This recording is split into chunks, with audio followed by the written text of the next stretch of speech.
Welcome back to the foundation course in managerial economics.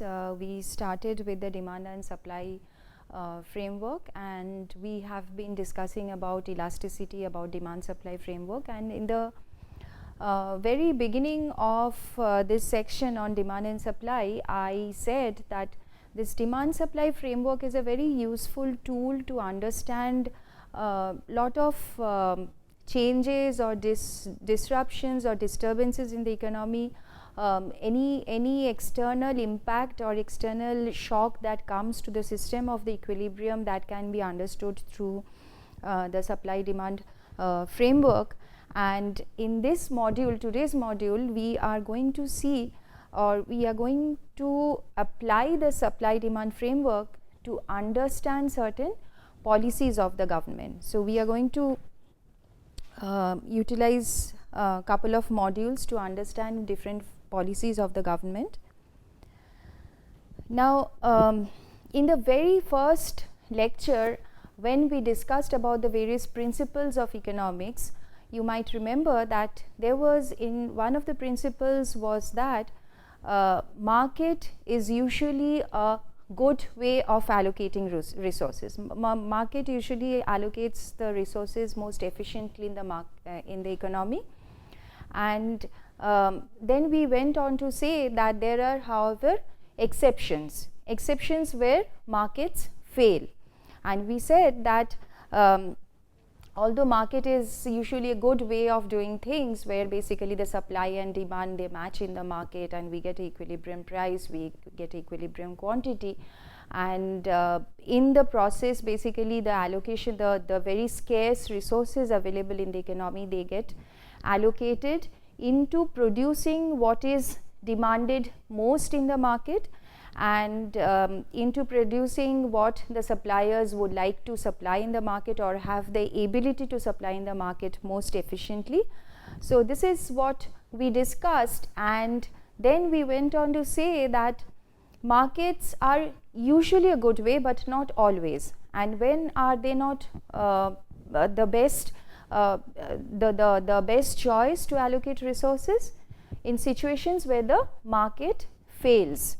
That is, that there could be situations where the market outcome is not desirable in the economy. Say for example, say India is a very hugely populated economy with lots of people looking for jobs and very high level of poverty. Many people are poor, they are hungry, and they are basically looking for jobs, and there are not enough jobs around. So in such a situation, one might imagine that many of the people would like to work at a very low amount of wage. Now what happens? So in the framework of demand and supply, the market is going to clear at a very low level of wage, where many people would be willing to work, and obviously the producers who are going to employ these people will be very happy to give work to these people at a very low wage.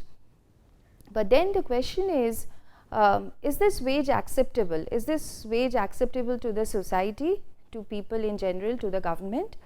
Because this wage could be so low that it may not be sufficient for even to maintain a subsistence level of consumption for the people. So in these situations, the market clearance that is happening, the price quantity equilibrium that is reaching through the demand supply framework of the market is not an outcome which is desirable to us. So in such a situation, the government may intervene. And we also discussed about other situations of market failure, where we said that there could be externalities. Say for example, there could be some pollution happening because of some production process which is not directly harming the producer or the consumer. So neither of the parties is actually paying any cost or assigning any cost to that negative impact of the production process, but maybe that production is in general it's harming the environment, and the other people who are neither directly involved in the production or purchase of the goods, they are not happy about it. So what happens? Who takes care of that cost that the economy in general is bearing because the production process is there. So this is again a situation of externality where basically the government steps in and government imposes a tax on the producer or the consumer and says that see this basically the principle behind the tax is that the government is trying to impose a cost on the producer and the consumer of basically engaging in a production process which is harming the other people. So, so in a nutshell, government basically intervenes or is supposed to intervene where the market is failing, and government usually is supposed to do a good job out of it and take care of the concerns that is happening because of the market outcome if it is left to itself. So, as I said, markets sometimes fail and then government needs to intervene, and this also comes from a very difficult trade-off that the society faces. We talked about this also in the first class. We said that the very difficult trade-off that society faces is the trade-off between efficiency and equity. We would like everyone to have similar opportunities, similar access to resources, similar amount of income. So we would like that to happen in a society, but at the same time, what happens is usually all resources go to someone who is more efficient. Efficiency attracts the resources and they are the ones who get richer. So this is another very difficult trade-off that a society faces, and the government often, and the example of the wage that I talked about is a similar example, and so government may raise the price in some cases and may lower it in others. So basically what we are saying is since lot of market outcome in the economy is not acceptable or desirable to the society in general, the government may step in, and in certain situations government may raise the price through various means. Say for example, the government can actually impose a tax, say by increasing the, and that eventually raises the price for a commodity, or what the government can do is it can set a price floor or a price ceiling. So this is also what the government can do, and in all these cases market equilibrium is disrupted. So in all these cases market equilibrium is disrupted. So obviously what the government, the price that the government is setting or the tax that the government is imposing is resulting in an outcome of price and hence a outcome of output produced and purchased which is different from the price quantity equilibrium that a free market is going to arrive at.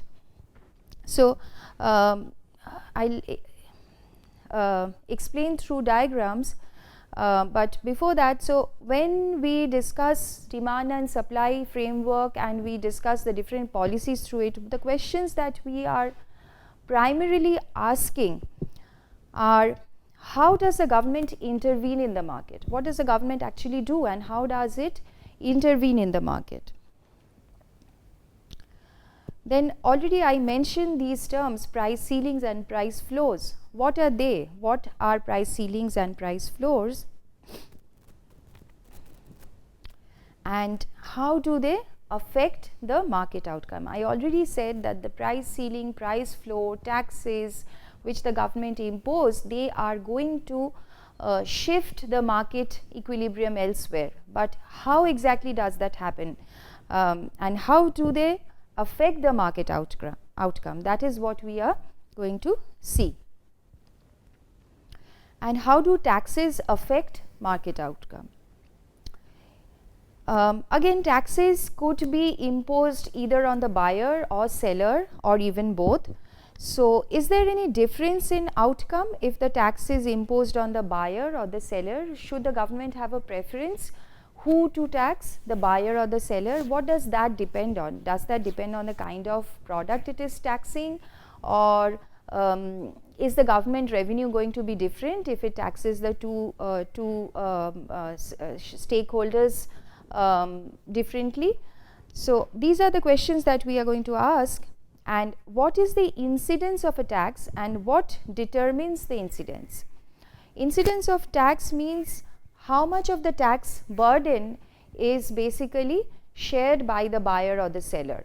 How much, if the government is imposing a tax, what is the burden, that the tax burden that the buyer actually ends up bearing or the seller actually ends up bearing? That is the incidence of tax. And some people may think that that tax, the incidence of the tax should be equal to the tax. We will see. So what happens?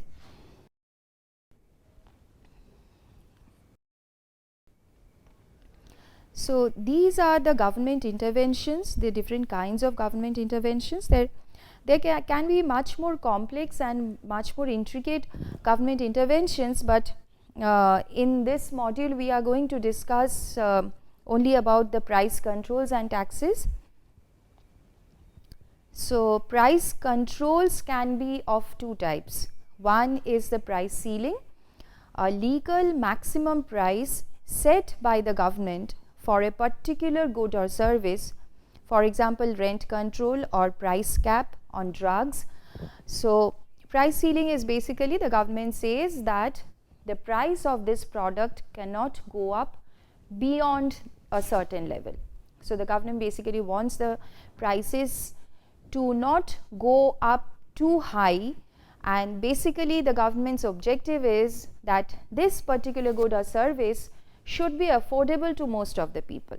So that is probably the objective of the government, and that is the reason the government puts a price cap or price ceiling on it. Say for example rent control, where the government says that housing should be affordable to most people. So this is a rent control, the rent cannot go up beyond a certain level.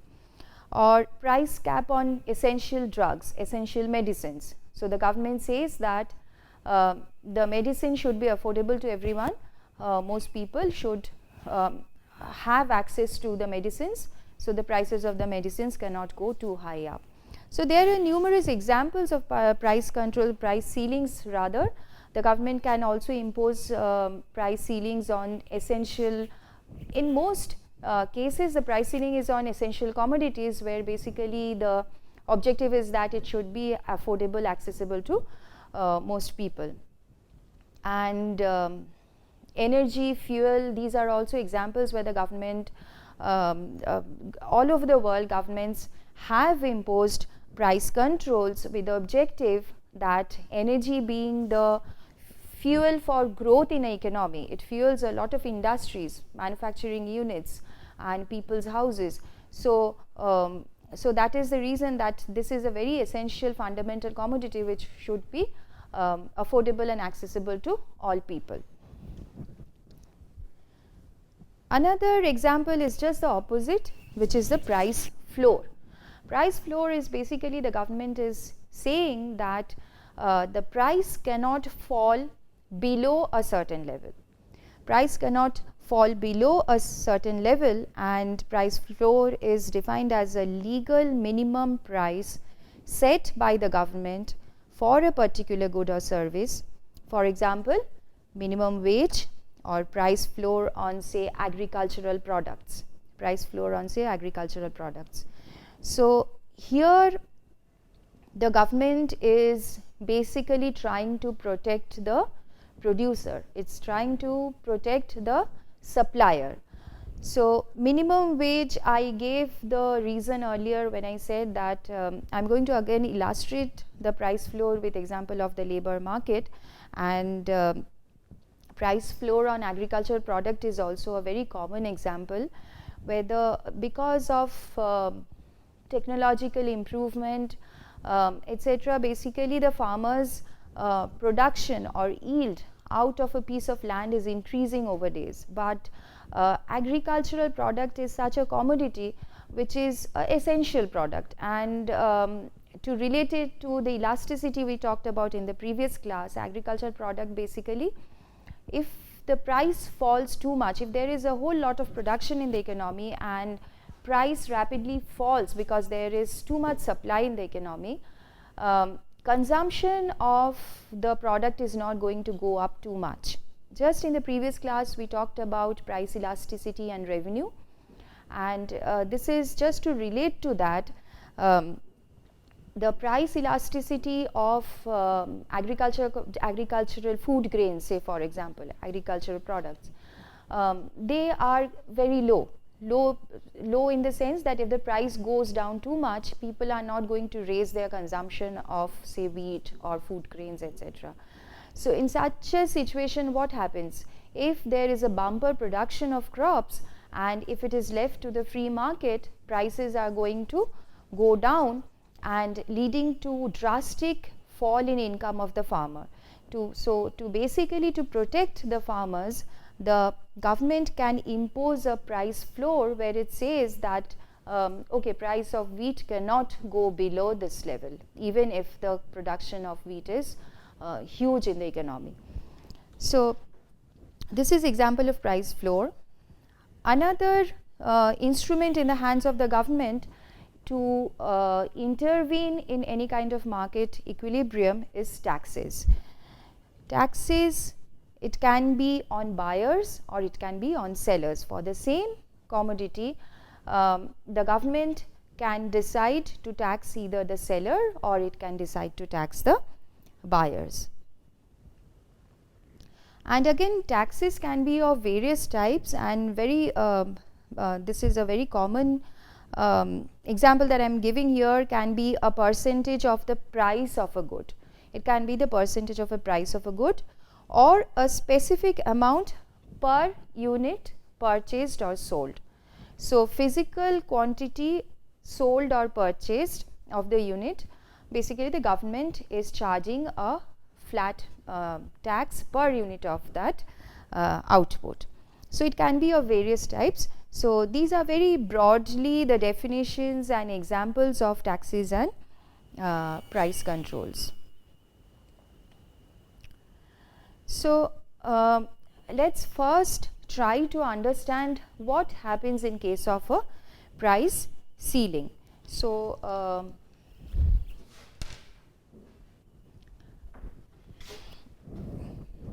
let me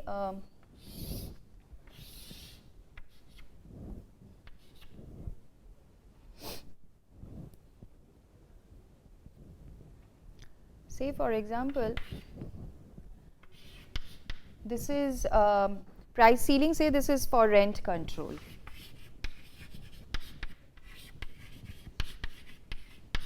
Say this is example of rent control where there is a, if the market is left to itself, this is the demand for houses, this is demand for houses for rent, and this is the supply of houses which are put up on rent, and this is the equilibrium price and equilibrium quantity or the number of houses that are up on rent, and this is the equilibrium price.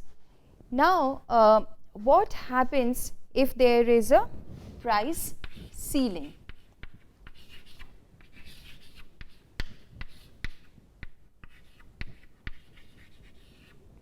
If there is a price ceiling, now the market was clearing at a rent of P1 and now the government says that this is too high, or okay, say for example, okay, the government says that the rent is too high, it cannot go up beyond this, that is P0. P0 is the maximum rent that you can charge in the market. If you are a house owner and you want to put up your house on rent, you cannot charge a rent which is more than P0 or P0. Now what happens in that case? But before that, what happens if the government says that P2 is the price ceiling? What happens in that case? If the price ceiling is put at a price or at a level which is higher than the market equilibrium, in that case this price ceiling is not binding. This price ceiling is not binding. Why? Because the market in any case is clearing at a level which is lower than the price ceiling. So it doesn't matter if the government says that the highest rent that you can charge is P2, but no one is actually, or the market is not clearing at P2, market is clearing at a much lower level. So no one bothers if there is a rent control which says that it has to be maximum P2. So we are not talking about that part of the diagram. What we are really interested in seeing is what happens if the price control or price ceiling is binding. If the price ceiling is binding, or the price ceiling is at a level which is below the equilibrium. If the price ceiling is at a level below the equilibrium, then what happens? Now what happens in this case is, since the prevailing rent in the market is too low, lot of people would like to rent houses. Like, they will be responding along the demand curve. So along the demand curve, if the rent is P0, Q0 amount of houses are demanded for rent. So this is the amount of houses which people are looking for. This is the amount of houses people are looking up for rent. But so what? Now, even if so many people are looking for rent, how much is available in the market? What will be available in the market will be as per the supply curve. So people who have put up their house for rent in the market, so they are going to only till here, people who are willing to supply their houses on rent till the level of P0, they will put up their houses up for rent in the market. So beyond these, every supplier on the supply curve, every supplier is seeking a price which is higher than P0. So they will leave the market. They will say that this rent is too low. It's not possible for me to supply my house in the market. I don't want to put my house up for rent at such a low level of rent. So they will be out of the market, and that will, so basically now there are a lot of people who are looking for houses for rent, and very little number of suppliers who are actually interested in renting out their houses. So that will lead to a shortage in the market. That leads to a shortage of houses in the market. So basically what the rent control is doing is it is reducing the supply in the market, and it is increasing the demand in the market, and thus creating a shortage in the market. So that is a problem. Okay. And what is more interesting is, this shortage is going to increase in the long run. In the long run, what will happen is this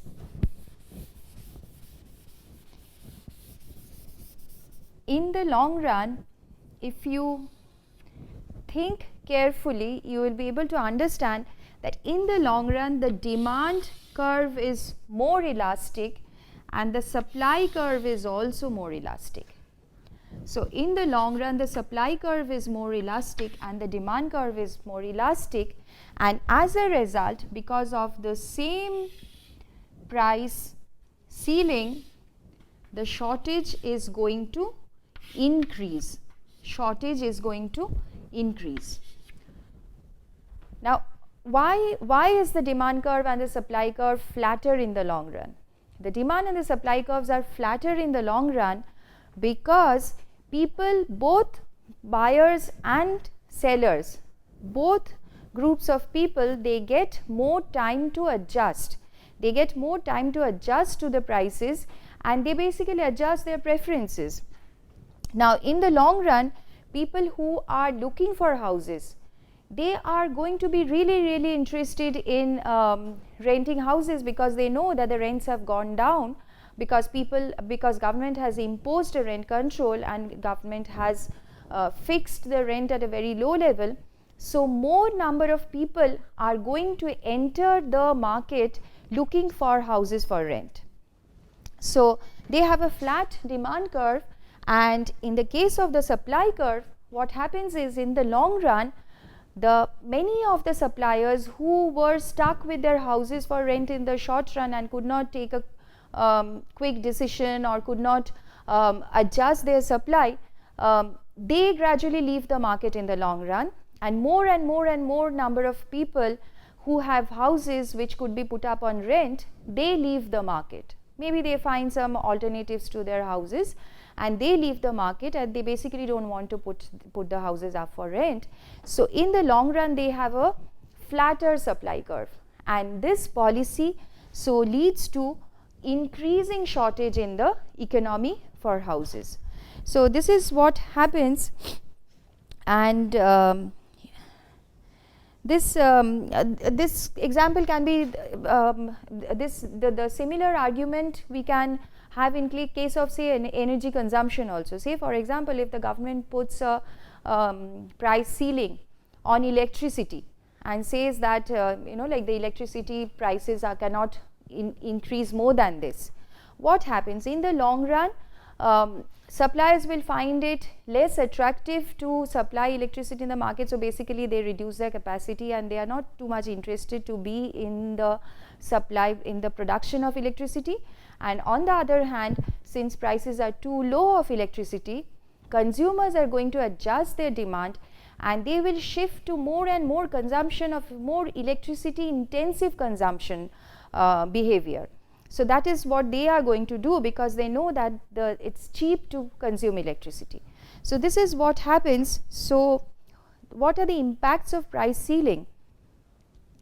Now, so the impact of price ceiling is basically it leads to shortages, and whenever there is shortage, how is this fixed amount, how is this little amount of Q naught, with so many people looking for houses or so many people looking for electricity and production only limited to this much as per the supply curve, how is that little amount of quantity to be distributed among so many people looking for the product? Because had it been a market equilibrium, prices would have adjusted. There would be a pressure on prices upwards, and basically many people would be leaving the market. All these people would be leaving the market and prices would be going up, and similarly more suppliers would be entering the market as prices would go up. But that is not happening here. Here price is controlled, so there is no way price can increase. So who is going to get this limited amount of production that is happening in the economy? And that has to be some kind of rationing has to be there. So how does the rationing happen? As we have seen in case of a lot of rationing, we are familiar in developing countries, especially at the sight of people queuing up in front of the, say, gas stations, in front of the petrol pump. There are people queuing up for to fuel their tanks, because basically the price is low and too many people would like to fill up their tanks. So that is one way of rationing, and another is at seller's whims. So if I like you, I am going to rent out my house to you, otherwise I am not. So this is so basically it depends on seller's whims or on first come first serve basis. So this results in inefficiency in the market. Why do I say that it results in inefficiency in the market? It's because that an efficient outcome would be where all the people who are willing to pay at the market price, they get the product. But here all these people, they are willing to pay a higher price, but they are not able to pay a higher price, and all these suppliers are willing to pay, willing to produce at a higher price, they are not able to produce at a higher price. So both demand is distorted and supply is controlled in the market, and that is where lot of resources are wasted in the economy. That is, these resources could have been put to production, and that would have satisfied the demand of lot of people, and a lot of suppliers would be happy to sell it to the market at a slightly higher price, but that is not happening. So that results in inefficiency in the market. So in the next class we are going to talk about price floors. Thank you.